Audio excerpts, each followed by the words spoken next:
Chemical hair டைக்கு bye சொல்லிட்டு natural hair டைக்கு ஹை சொல்லுங்க. அமோனியா சல்ஃபேட் பிபிடி இல்லாமல் தயாரிக்கப்பட்ட ஜிகே நேச்சுரல்ஸோட நேச்சுரல் பிளாக் ஹேர் டை.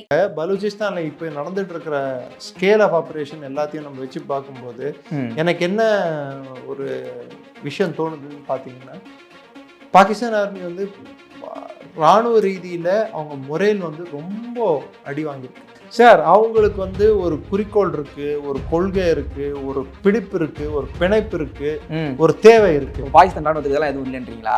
பின்ன கூலிக்கு மாரடிக்கிற ராணுவத்துக்கு என்ன இருக்கு?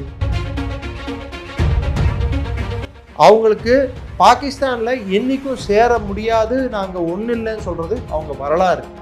பாகிஸ்தான் ராணுவத்துக்கு வந்து ஒரு பக்கம் பார்த்தா அங்க அடிக்கிறாங்க, எங்க கைபர் பக்கம், இன்னொரு பக்கம் பார்த்தா இந்தியா கிட்ட மரணடி ஆபரேஷன் சிங்கூர்ல 14 ஊர்ல அட்டாக் நடந்திருக்கு. கோர் கமாண்டர் கொட்டா இருக்கக்கூடிய ராணுவ தலைமையகத்திலேயே அட்டாக் நடந்திருக்கு. இவ்வளோ அட்டாக் நடக்கும்போது எப்படி இவங்களால தாக்கு பிடிக்க முடியும்? பை ட்ரெயின்ல வந்தா அடிக்கிறாங்க, ரோட்ல வந்தா அடிக்கிறாங்க, இப்ப காத்துல வந்தாலும் அடிக்கிறதுக்கு மெசேஜ் போயிருக்கு. பாகிஸ்தான் துரந்தரை பேன் பண்ணிச்சு, அதனாலதான் துரந்தர் பாட்டுக்கு ஆட விட்டாங்க. அந்த பாட்டுக்கு ஆடுறாங்களே சார், எப்படி உயிர் சுட்டுடுவான் சார். அவனை பாகிஸ்தான் ராணுவம் மாதிரி ரொட்டி சுடுறான்னு நினைச்சீங்களா? நிஜமாவே சுட்டுருவான். பலூச் எப்படி இந்த அளவுக்கு பலமாகறாங்க, அந்த அளவுக்கு ஆயுதங்கள் கிடைக்குதுன்னா எந்த சைட்ல இருந்து வருதுன்னு நினைக்கிறீங்க? அவர்களின் தேவை நாடி அவர்களுக்கு கொடுக்குற பல்வேறு நாடுகள் இருக்கும். யாரோ மூலமாக கொடுத்து யாரோ மூலமாக கூட போகலாம், தப்பு இல்லை. இந்த நாட்டுக்கு நம்ம உதவி பண்ணா நம்ம கொடுக்கணும். சில சொல்லும் போது நமக்கே நீ காலிடா, நான் அடிக்க வேண்டாம் உன்னை, உனாலே அடிப்பாண்டா உன்னைன்னு சொல்ற மாதிரி இருக்குல்ல. அது அடி யார் அடிச்சான்னு முக்கியம் இல்லை, அடி விழுந்தா இல்லையான்னு முக்கியம். விழுந்துருச்சு இல்ல. ஆல்ரெடி துல்ஹஸ்தி ப்ராஜெக்ட் 2 கமிஷன் ஆயிடுச்சு. இது 2வது இந்த ப்ராஜெக்ட். அதுக்கப்புறம் சின்னாப்போட தண்ணியும் வந்து நம்ம கட்டுப்படுத்த போறோம். கிட்டத்தட்ட 18 ப்ராஜெக்ட் என்னவோ இருக்குன்னு நினைக்கிறேன் பெண்டிங்ல, நிலுவையில். அதில் பல ப்ராஜெக்டுகள் முடிவை எட்டிவிட்டது. பாகிஸ்தானோட வறட்சியும் பஞ்சமும் பிணியும் உச்சகட்டத்தை இருக்கும். மே மாசத்துக்கெல்லாம் குடிக்கிறதுக்கு தண்ணி இருக்காது.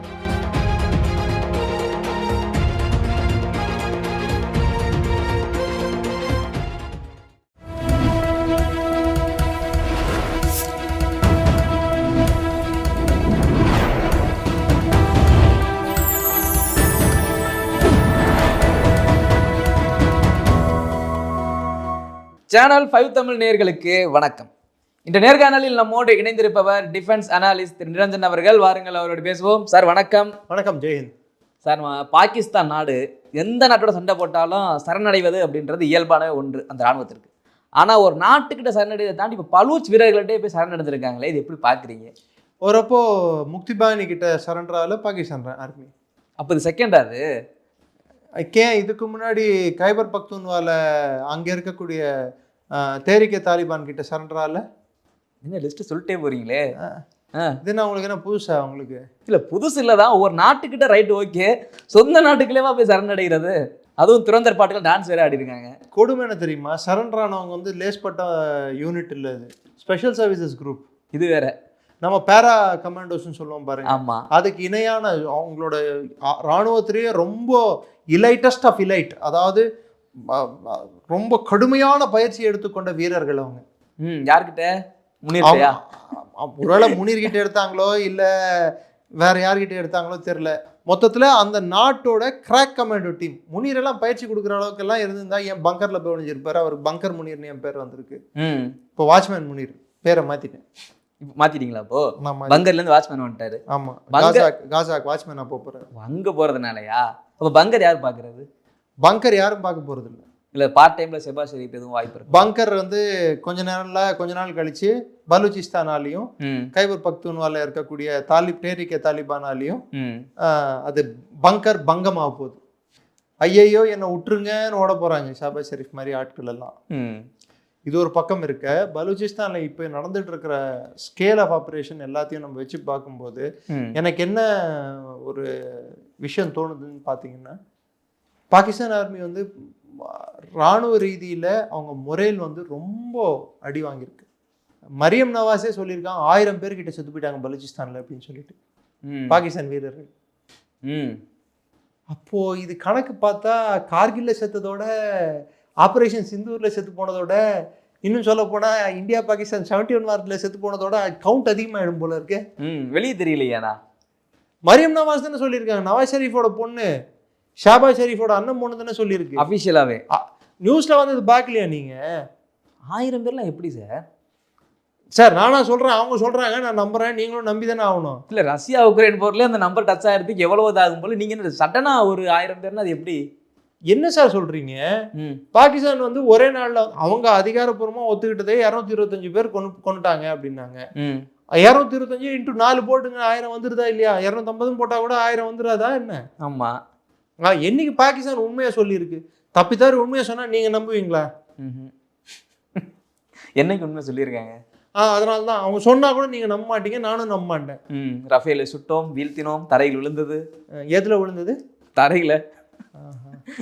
இவனுங்க பொறைய விழுந்தது கூட தரையில விழுந்ததுன்னு சொல்லுவானுங்க இவனுங்க. ஏன்னா அமெரிக்கா போடுற பொறைக்கு வாலாட்டுற கூட்டம் தானே இது. சரி சார், அது இருக்கட்டும். போய் பலூச் கிட்ட அவங்களும் போய்னு சொல்ல முடியாது. பாகிஸ்தானுக்கு இல்ல, நான் என்ன நினைச்சேன்னா ஒரு நாட்டுக்குள்ள இருக்காங்க, அப்படியா அந்த ஒரு ராணுவத்திற்கு நாட்டுக்கு இணையா இறந்துட போறாங்கன்னு நினைச்சேன். சார் அவங்களுக்கு வந்து ஒரு குறிக்கோள் இருக்கு, ஒரு கொள்கை இருக்கு, ஒரு பிடிப்பு இருக்கு, ஒரு பிணைப்பு இருக்கு, ஒரு தேவை இருக்கு. பாகிஸ்தான் ராணுவத்துக்கு எல்லாம் எதுவும் இல்லைன்றீங்களா? பின்ன கூலிக்கு மாரடிக்கிற ராணுவத்துக்கு என்ன இருக்கு? பலூச் என்பது ஒரு இனம், அது அவங்களுக்கு இருக்கிற பிணைப்பு. பலூச் மக்களையும் அங்க இருக்கும் வளங்களையும் சுரண்டாமல் பார்த்து கொள்வது அவர்கள் தேவை. அது காரணம் இருக்கு. அவங்களுக்கு பாகிஸ்தான்ல என்னைக்கும் சேர முடியாது, நாங்க ஒண்ணு இல்லைன்னு சொல்றது அவங்க வரலாறு. அதனால 48, 58, 67, 73, 77 வரைக்கும், திரும்பி 2004 இன்னிய வரைக்கும் கிளர்ச்சிகள் வெடித்து கொண்டே இருக்கிறது. அதை நீங்க மறந்துடக்கூடாது. என்னைக்கும் அவங்க பாகிஸ்தானோட இணக்கமான ஒரு சூழல் இருந்ததில்லை. அந்த 80கள் காலகட்டம் மாத்திரம்தான் அமைதியா இருந்தது. ஏன்னா அப்போ சோவியட் இன்வேஷன் அங்கே நடந்துட்டு இருந்ததுனால இங்கே அமைதியா இருந்தாங்க. மற்றபடிக்கு பலூச்சிஸ்தான் எப்பயுமே பத்தி எரிஞ்சுக்கிட்டு தான் இருக்கு. 1980 90 கடைசி வரைக்கும் 2000 ஒரு 25 வருஷம் ஒன்றும் இல்லாமல் அமைதியாக இருந்தது. ஆனால் இந்த மொத்த 47 இன்னி வரைக்கும் எடுத்து பார்த்தோம்னா மிச்ச காலகட்டம் ஃபுல்லாகவே பலூச்சுகள் பாகிஸ்தான் அரசுக்கான எதிரான செயல்பாடுகளில் தான் ஈடுபட்டிருக்காங்க. போராட்டியே சொன்ன அக்தர் மேங்கல் வந்து என்ன சொன்னாருன்னு சொல்லிட்டு, தனியாக போகிறதுக்கான காலம் வந்துருச்சு எங்களுக்குன்னு சொல்லிட்டு. அது ஒரு பக்கம் இருக்கு. நான் சொன்ன போல அவங்களுக்கு தேவை இருக்கு, கொள்கை இருக்கு, கலாச்சாரம் இல்லை. அவங்களுடைய கொள்கை கலாச்சாரம் அந்த தேவையெல்லாம் இவங்களோட ஒத்து போகலையோ பாகிஸ்தான்? வெஸ்ட் பஞ்சாப் ஆர்மியோட எப்படி ஒத்து போவோம்? அவங்க வளங்களை இவங்க சுரண்டதை எப்படி அவங்க ஏற்றுக்க முடியும்? மீரியார் புக்தி அப்படின்னு சொல்லிட்டு ஒருத்தர் போஸ்ட் போட்டிருந்தார், பார்த்தீங்கன்னா தெரியும். எங்கள் நாட்டில் $200 ட்ரில்லியன் அளவுக்கான வளங்கள் இருக்கு, அதை நீங்கள் சுரண்டி பிழைக்கணும்னா அதை நாங்கள் பார்த்துட்டு சும்மா இருக்க போகிறது இல்லை அப்படின்னு சொல்லிட்டு. ஸோ இது ஒரு பக்கம் இருக்க, பாகிஸ்தான் இராணுவத்துக்கு வந்து ஒரு பக்கம் பார்த்தா அங்கே அடிக்கிறாங்க, எங்கே கைபர் பக்தூன்ல. இன்னொரு பக்கம் பார்த்தா இந்தியா கிட்ட மரணடி ஆப்ரேஷன் சிந்தூர்ல. இப்போ அங்கே போன வாடி தான் ஜாஃபர் எக்ஸ்பிரஸ் அடிச்சானுங்க. இப்போ என்னடானா திரும்பி இதை போட்டு அடிக்கிறாங்க. 14 ஊர்ல அட்டாக் நடந்திருக்கு. கோர் கமாண்டர் கொட்டா இருக்கக்கூடிய இராணுவ தலைமையகத்திலேயே அட்டாக் நடந்திருக்கு. இவ்வளோ அட்டாக் நடக்கும்போது எப்படி இவங்களால தாக்கு பிடிக்க முடியும்? பாகிஸ்தான் இராணுவத்தோட முறையில் எப்படி இருக்கும் நீங்கள் யோசிச்சு பாருங்க. பை ட்ரெயினில் வந்தால் அடிக்கிறாங்க, ரோட்ல வந்து அடிக்கிறாங்க, இப்போ காற்றுல வந்தாலும் அடிக்கிறதுக்கு மெசேஜ் போயிருக்கு. எப்படிதான் அவங்கள தற்காத்துக்க முடியும்? பாகிஸ்தான் துரந்தரை பேன் பண்ணிச்சு, அதனால தான் துரந்தர் பாட்டுக்கு ஆட விட்டாங்க. அந்த பாட்டுக்கு ஆடுறாங்களே சார், எப்படி உயிர் சுட்டுடுவான் சார் அவனை. பாகிஸ்தான் ராணுவ மாதிரி ரொட்டி சுடுறான்னு நினைச்சிங்களா? நிஜமாவே சுட்டுருவான். இல்லை சார், நான் பார்த்த வரைக்கும் மிலிட்ரியில் நமக்கு தெரிஞ்சது, சாதாரண மக்களுக்கு தெரிஞ்சது, ஆர்மினாலே உயிருக்கு துணிஞ்சு பணிஞ்சுதான் போய் நிற்கிறதாங்க. அந்த உயிர் போயிட போனதுக்காக நீங்கள் எதை விரும்பாத ஒரு பாட்டுக்கெல்லாம் டான்ஸ் ஆடுறீங்க, உடனே போய் சரண்டர் ஆகிறீங்க, பேண்டை கழட்டி அதை கொண்டு தூக்கி கொண்டு எங்கே போடணும் அந்த பேண்டை தூக்கி கொண்டு போடுறான். அப்படியே இருந்து அப்போ நீ மிலிட்ரியே கிடையாது, நீ ராணுவ வீரனே கிடையாது தானே மற்ற நாடுகள் பார்க்கும். அதை என்னைக்கு பாகிஸ்தான் ராணுவமாக செயல்பட்டுருக்கு? அவங்க சண்டை போடுறதை மறந்து பல ஆண்டுகள் ஆயிடுச்சு. ஜென்ரல்ஸ் வந்து ரியல் எஸ்டேட் பண்ணிட்டு இருக்காங்க. இவங்க பலூச்சிஸ்தானோட மக்களையும் அங்கே குறிப்பிட்டு சொல்லணும்டான்னா அங்கே இருக்கக்கூடிய லேடிஸ் பெண்மணிகளையும் பலாத்காரம் செஞ்சிட்டு இருக்காங்க. அவங்கள போய் திடீர்னு சண்டை போட சொன்னா எப்படி சண்டை போடுவாங்க? அவங்க ரொட்டி சுட முடியும், பலூச்சி சுட முடியாது. பலூச் எப்படி இந்த அளவுக்கு பலமாகறாங்க, அந்த அளவுக்கு ஆயுதங்கள் கிடைக்குதுன்னா எந்த சைட்ல இருந்து வருதுன்னு நினைக்கிறீங்க உங்களுக்கு? அவங்களுக்கு பல்வேறு திக்குலேருந்து வரும். பல்வேறு திக்குல இருந்து அப்படி குறிப்பிட்ட ஆப்கானிஸ்தான்லேருந்து வரும், கைபர் பக்துன்வாலேருந்து வரும், இல்லை அவர்களை நலம் நாடி அவர்களின் தேவை நாடி அவர்களுக்கு கொடுக்குற பல்வேறு நாடுகள் இருக்கும். யாரோ மூலமாக கொடுத்து யாரோ மூலமாக கூட போகலாம், தப்பில்லை. அந்த நாட்டுக்கு வந்து $700 பில்லியன் அளவுக்கான ஃபாரெக்ஸ் ரிசர்வும் இருக்கலாம். ஆனால் பேர் மட்டும் சொல்ல மாட்டோம் நம்ம ஆல்ரெடி. யாராவனாலும் இருக்கலாம் சார். சைனா கூட ஃபாரெக்ஸ் ரிசர்வ் வந்து $1000 பில்லியன் தாண்டும் சார். சைனாவும் கூட இருக்கலாம். வரும் கொடுக்குமா? யாராவனாலும் இருக்கலாம் சார். உங்களுக்கு பேரை தெரிஞ்சு என்ன சார் பண்ண போறீங்க? வடை வேணுமா? வடை சுடுற இல்ல, அது கொஞ்சம் நல்லா இருக்கு சார். இதை கேட்கும்போது அந்த நாட்டுக்கு நம்ம உதவி பண்ணா நம்ம கொடுக்கணும். சில சொல்லும் போது நமக்கே நீ காலிடா, நான் அடிக்க வேண்டாம் உன்னை, உன்னாலே அடிப்பாண்டா உன்னைன்னு சொல்ற மாதிரி இருக்குல்ல. அது அடி யார் அடிச்சான்னு முக்கியம் இல்லை, அடி விழுந்ததா இல்லையான்னு முக்கியம். விழுந்துருச்சு இல்ல, என்னாலும் திருந்தலையே சார். திருந்தாது. அந்த நாடு 4 உடஞ்சா தவிர்த்து திருந்தாது. இல்ல, பலூச்சுக்கு இந்த அளவுக்கு நம்ம ஏற்கனவே பேசணும். யுஎன்ல ஒரு 4 நாடோட அங்கீகாரம் கிடைச்சதுன்னா 2 இருந்தாலே போதும். அப்படிப்பட்ட நிலையில இவங்களுடைய அடியெல்லாம் அடுத்தடுத்து முன்னேற்றமாவே இருக்குன்னா நம்ம சொன்னது நடந்துரும் சீக்கிரத்துல. தனி நாடாகவே போயிருவோம் பலுச்சிஸ்தான் அப்படின்றது. இதுல என்ன ஐயம்? போகணும். ஆனா எவ்வளோ விரைவா போகிறதுன்றது தான் எங்க கேள்வியை தவிர்த்து, அது தனிநாடு ஆக வேண்டியது அந்த தலையெழுத்து. அது எவ்வளோ விரைவா நடக்க போகிறது, அதோட விளைவுகள் எப்படி இருக்கும்ன்றத நம்ம பொறுத்திருந்து தான் பார்க்கணும். ஆனா இந்த ஒரு பானையை கொதிக்க விட்டுட்டே இருந்தா அந்த அந்த நெருப்பு எரிஞ்சுக்கிட்டே இருக்கணும். அப்பதான் பாகிஸ்தானுக்கு இன்னொரு நாட்டில் கொளுத்தி விட்டு நெருப்பு அவன் நாட்டில் கொழுந்துருச்சுன்னா எப்படி இருக்குன்னு சொல்லிட்டு அவனுக்கு புரிய வரும். சரி, ஒரு பக்கம் ஆயுதங்களால் அடிக்கிறாங்க, ரைட்டு, ஓகே. நம்ம பங்குக்கு இங்கே சிந்து ரிவர் அந்த அணை கிட்டத்தட்ட முடிஞ்சது மார்ச் லாஸ்ட்ல இந்த மாதிரி ராவி நதி மேலே கட்டியிருக்கும். ஆமாம், மார்ச் லாஸ்ட்ல வரும்னு சொல்கிறாங்க. அப்போ இந்த கோடை காலத்தில் பாகிஸ்தான் நிலைமை என்னவாகும்? ஆல்ரெடி துல்ஹஸ்தி ப்ராஜெக்ட் 2 கமிஷன் ஆயிடுச்சு. இது 2வது இந்த ப்ராஜெக்ட். அதுக்கப்புறம் சினாப்போட தண்ணியும் வந்து நம்ம கட்டுப்படுத்த போகிறோம்.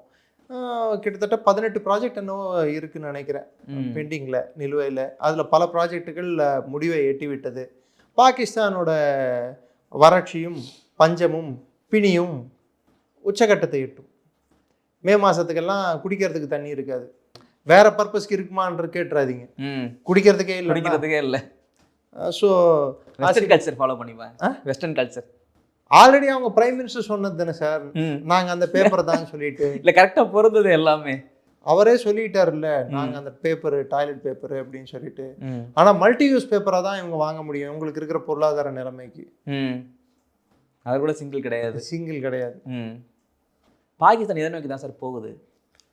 சரிவை நோக்கி, பிரிவை நோக்கி, முறிவை நோக்கி போகுது.